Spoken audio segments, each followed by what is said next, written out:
and that's a lift assist, and he hates me doing this. He's like, I gave you an assist and you still won't do it. And I'm like, I know, because I'm that guy. I'm lazy. I don't want to undo something else. If I don't have to, I can lift a swing by myself. I don't need an assist thing. So I just take it right up with it, and you can see that. Yeah, that's pretty simple. I didn't really have to, and it gives me a chance to, work out a little bit. So again, complete the action. Yeah. You know what I'm saying? Worst thing to do would be do something other than put those things in right now. So, whenever you're doing something, kind of like my daughter, make your bed up. You're not leaving your room without making your bed up, are you? Of course, she's 15 now, be 15. Take a picture of the markings on that throttle and choke there. Yeah. Sure. That's good there. Okay. And, How do they not have car heaters? Yeah, I think they would, but I don't know.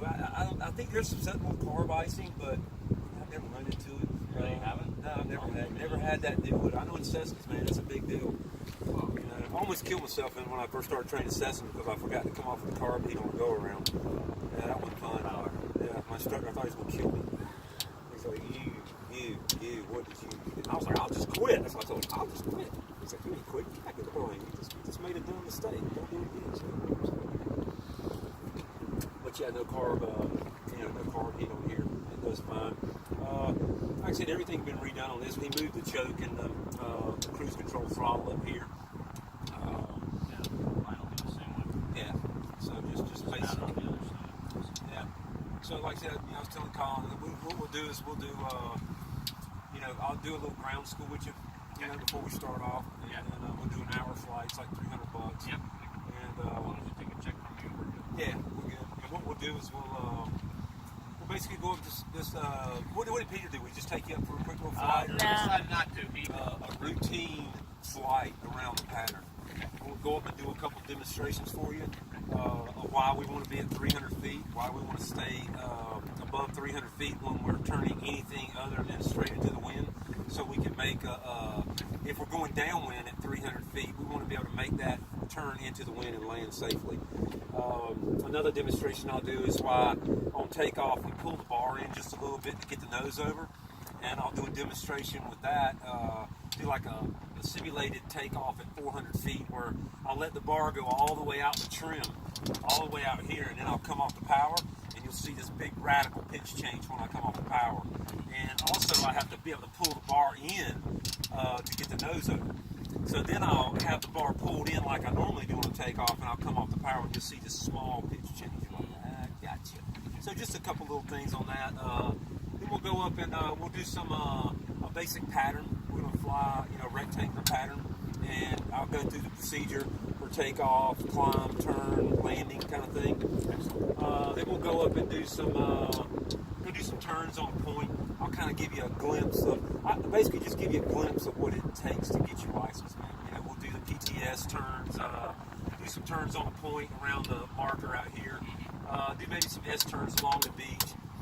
Then we'll climb up and do a couple stalls, real smooth stalls. And my whole objective is here is to show you how fun it is, not how traumatic it is. No, I'm good. You know what I'm saying? So I'm just going to try to give you a snapshot of, because usually when you say stalls, you're like, say what? What? I've done those. Well, if you done, Well, if you done the big swing, probably don't have the boom, boom, oh, boom, well, boom. that and big swing is like, oh my God, blue sky, whoa, there comes the trees. This is like nose up a little bit, breaks and comes down. So I just push the bar all the way out, and then when it gets ready to stop flying, the bar comes in naturally.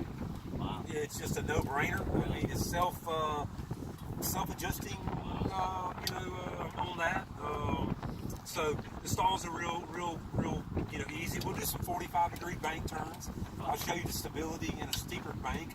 Because down low, we're not doing anything more than 30, but we'll climb up and do some steeper turns. You'll go, okay, turns nice, no easy. And also, I'll just kind of show you some control, different controls in skim runs too. I'll come down about a foot off the water and do a skim run where I've got the bar in and the power on up to about 5,000 RPMs, which is straight and level. And we'll be really moving on the water down low, and I've got a lot of control. And then I'll let off the power, let the bar come forward and trim out, and we'll do a slow skim where we'll just feel like, wow, I could ride a bicycle this fast. And we'll be that far off the water. And you're like, wow, a monkey can land from here. All you have to do is let off and you'll land. So I'll just show you some different control things, as far as that goes, different techniques on landing and takeoff. I like to say the takeoff's the most dangerous, the landing's most difficult. You wouldn't think when you take off, like, what was dangerous about that? Well, you're going from below stall speed to above stall speed, and it just takes experience. One of the things is being very light on the controls. I'll demonstrate that. Some of the things I'll show you, I don't ever want to see you do. That means like letting go of the controls and watch the plane fly by itself. I'll show you the stability of just how the wing will fly, without me doing a whole lot to it. I'm not over controlling whatsoever, but I'm kind of like the ringmaster with the lion. I got the whip in one hand and a chair in the other. And you're taking me flying, and that's all great and fine, but if you do one thing that I don't like, I'm going to snap your butt. I'm going to crack the whip, because I'm in total control, So there's a kind of a balance in that. Normally, when you're up here, you would think that I'm like, we're going up on a hang glider. I wouldn't think it would be. But it's these three fingers. Yeah. And matter of fact, I just demonstrate by flying like this sometimes. I'm like, really? That's what you're doing? Yeah. You need a whole lot going on here. So, at altitude. So, anytime I take someone up, you're a crew. So number one thing is looking for traffic. I'm not worried about the wing. Not worried about the engine. If it quits, I can land. I kind of can handle anything. I'm worried about another airplane. So if you see something, you can question the captain too. You know what I'm saying? If you see a plane coming, you're going, does he see that? Go ahead and holler out. Or if you see something flapping, you go, hey, just question me. Yep. So don't think that everything's on I've me. been trained on that before. Yeah. And when I'll give you the controls in the back. So when you're sitting back here, you can just take the controls and move the wing around. And so at any time that I'm giving you the controls, I'll say you have the controls. Yep. You say, positive exchange. Yep. And if you hear me say my plane, just let go of it. No problems. Been there one of the things I want to demonstrate, probably the most important thing, is load factor. So plane empty weight 600 pounds. Okay, say with me and you in it in gas, it's 1,000 pounds. Okay, it's straight and level. The wing is supporting 1,000 pounds, a little bit over that maybe. At 30 degrees of bank, the load factor only increases 13%. It's not a lot, like 130 pounds extra. You're like, oh, that's not a lot. So when we roll 30 degrees, you'll be able to slide that wing, into the lower wing and pick it up with ease. You're like, oh, okay, that's nice. No worries. At 60 degrees, everything doubles. Double, right? It doubles. So now the plane weighs 2,000 pounds. So now you got it in a 60-degree bank. You got to pick that low wing up. You'll feel that. So that's one demonstration I'll do. We'll do some nice turns in 30 degree, and you'll go, oh, okay. Then I go, okay, let's roll 45 to 50, and now try to take it out. And you go, oh, wow, a lot more resistance. So, one way of looking at it is positive, neutral, and negative stability. Positive stability, I might have said this on the phone, is the marble in the bowl. So you let go of that marble in the bowl, it goes to the bottom of the bowl. And that's straight and level flight. If you go into a 5-degree bank, chances are it's just going to want to come back straight and level for the most part. Neutral stability would be the marble on a countertop. When you roll it, it just keeps going. So at about 15 degrees of bank, you can roll, let go of it, and it'll stay in 15 degrees of bank with neutral stability. Okay? Negative stability, flip the bowl upside down, put the marble on top. So now as it goes to 30, 40, 50 degrees, it goes from 45 to 60 like that. So it goes steep quick. So you're on your guard. You never, so I like kind of draw a V when I'm flying here. I'm always watching this. And when it goes past a certain degree, I'm coming on the controls. If it goes more than that, I'm really on the controls. So, we're just keeping it. It's kind of like driving a boat over in some of the turbulence and stuff. If you get some bumps, it's kind of like driving a boat over a rough water. You're not trying to, just relax and let the wing move around. I'll demonstrate that too. I'll put the bar in trim and just let it bump over the little humps and stuff. And you're like, all right, man, that's not a whole lot going on to that. So, but yeah, just looking for traffic's one thing. Positive exchange of controls. Different on here. I don't know if you've been in one. The brakes on the left, the gas is on the right. You have rear steering back here. I'll also demonstrate how little steering we got on board. So we got a rudder on the front tire. And we also have a rudder in the back, but they're fixed, so you don't deploy them like you would the Sea Wing or the flying boat. So you know, worst case scenario right here would be to taxi out over toward the bridge, make a right-hand turn toward the bridge and not be able to completely make the turn and run into the bridge right there. Yeah. So what I would do is come up to the bridge this way and then make a left-hand turn away from it. Yeah. And if I do make a right-hand turn toward the bridge, I'm way over here. Yeah. So, you know, you've got pretty good control with the rudder, but you don't have like instant control. So you got to give yourself a little leeway on that. But yeah, that's kind of the Mine has 2 rudders, and the new one has 1 rudder. I wonder why they.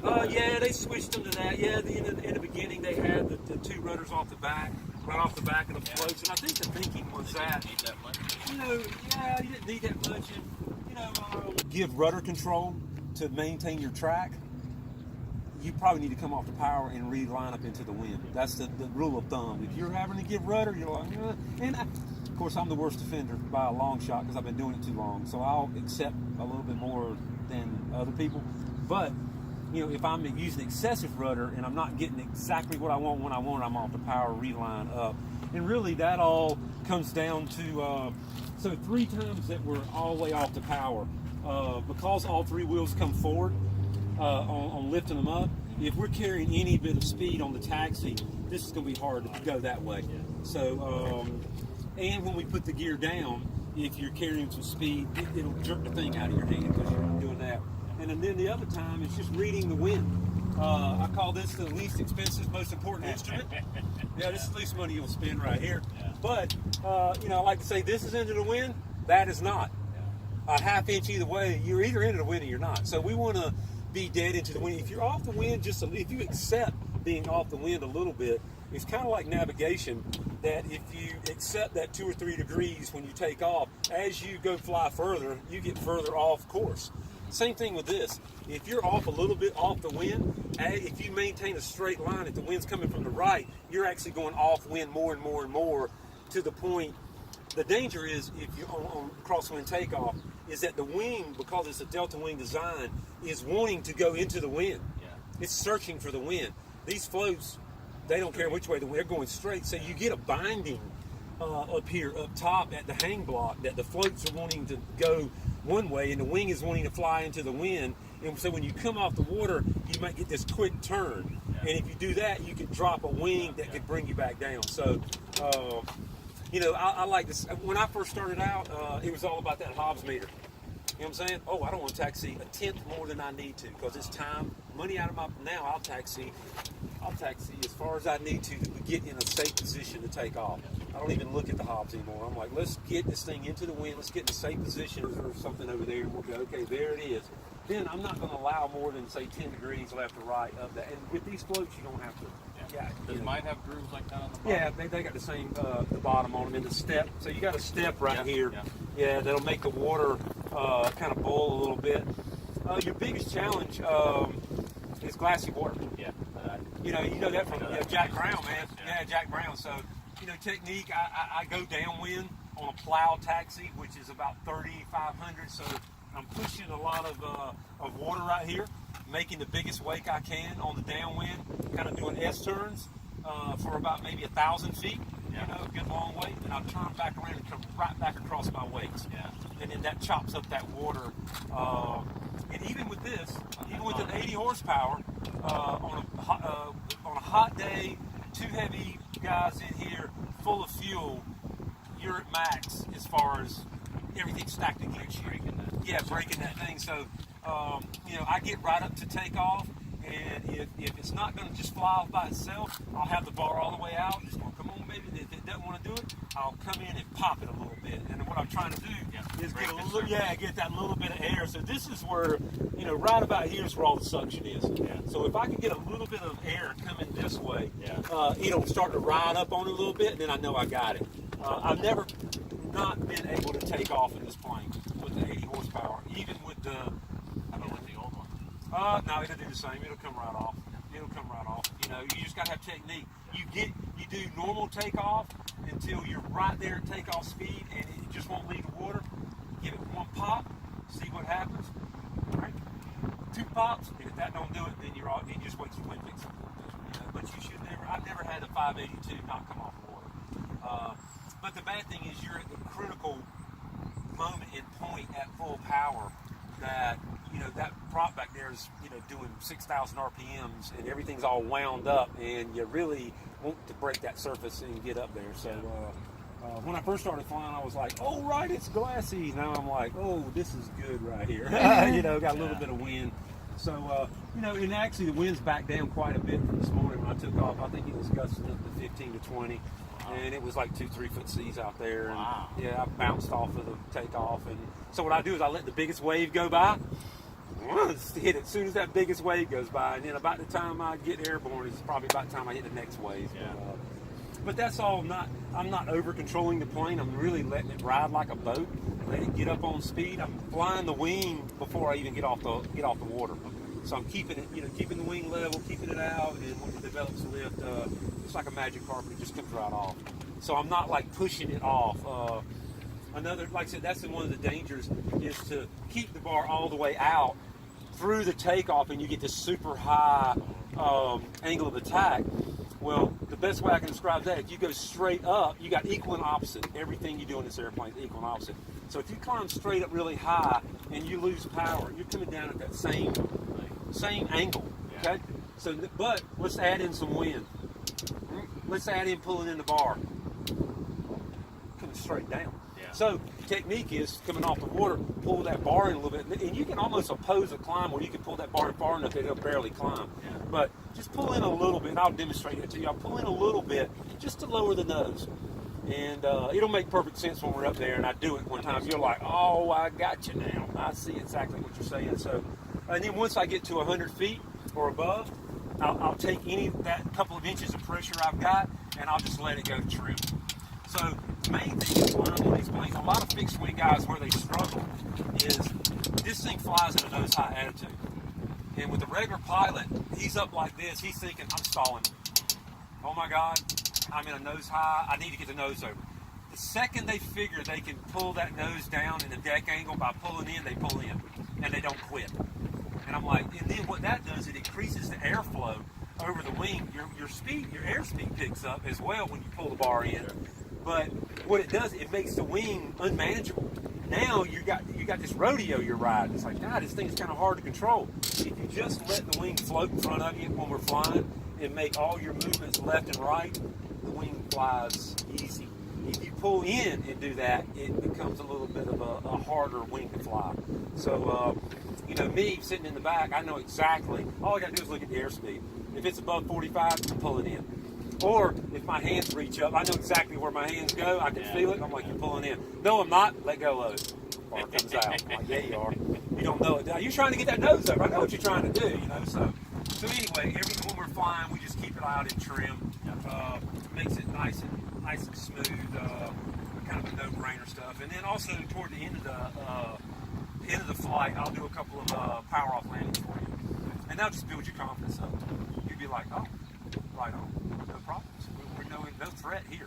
And then I'll do a couple of emergency descents for you to show you different techniques I use for power off, to demonstrate that. You go, I got you. I got exactly what you're doing now. So the last thing that we want to do is to come in with the bar out here off the power.